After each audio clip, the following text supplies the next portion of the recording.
Hey there friends, this is my backyard earthen oven. It's looking a little worse for wear. Here's what it looked like brand new 6 years ago. I became interested after watching a video on the channel Townsend's and put my own together following their advice and direction. I'm troweling up a mixture of sand and clay to protect the cob oven from the upcoming season of wind and rain. I do it about every year. Looking back, I've created these weird heating appliances in my backyard, ranging from a mini wood stove to the earthen oven in the center to actually a mass heater on the right. Naturally, people ask, what do you use an earthen oven for? And a lot of it is high temperature baking and cooking. You can start out with something as simple as eggs. Wood-fired eggs are delicious. It's pretty fun and dramatic to see them puff up. It only takes about 30 seconds. Wood-fired pizza is probably the ultimate for this wood-fired oven.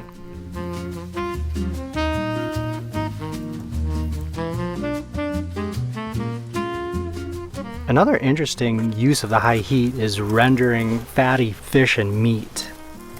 You can see here with this pork chop that the fat is just dancing off of the surface with those super high temperatures and makes it absolutely delicious pork chop.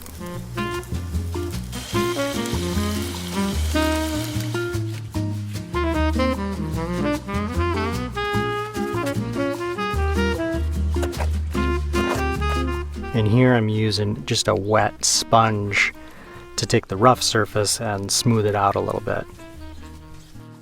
Alright, the next step is that I'm going to use a small warming fire to begin to dry out that clay veneer. And you're going to see that heat differential as the clay starts to dry out, and it does take a while.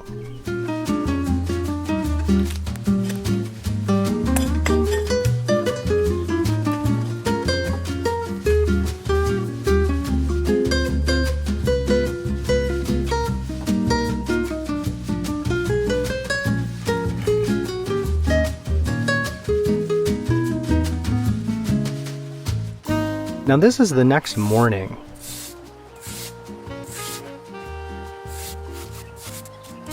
And using some of the beeswax fire starter as a fuel to help get the fire going.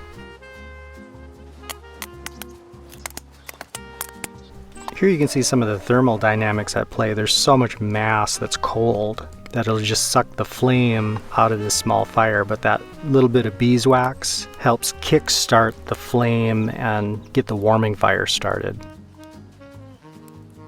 It takes a lot of wood and a lot of attention to get the oven ready. So once it is ready, you want to have a plan. That's why pizza makes a lot of sense, because you're feeding a lot of people with all the time and energy that you've put into getting the stove ready.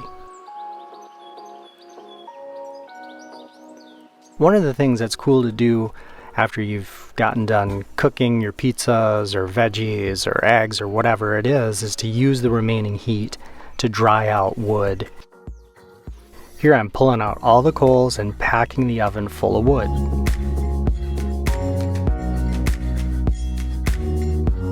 And then I'm just going to let that sit for 24 hours to pull out excess moisture, to kill insects, as essentially a kiln to prepare for the ultimate kindling and campfire wood.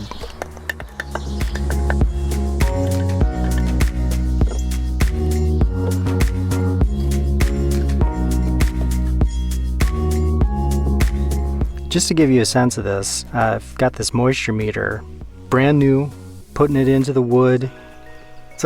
It's reading 000, zero moisture, just to make sure it was working. I took it and probed all the other wood that I have that's just generally seasoned and not bad. And this is one of the pieces I just dried, and it's not registering anything. Is it working? 12.6. Zero moisture. 0.000.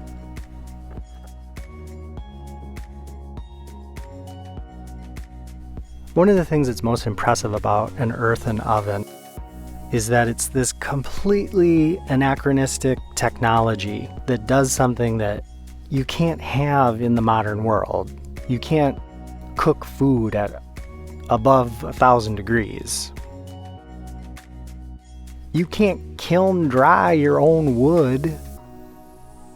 But with a cob oven or an earthen oven, you can.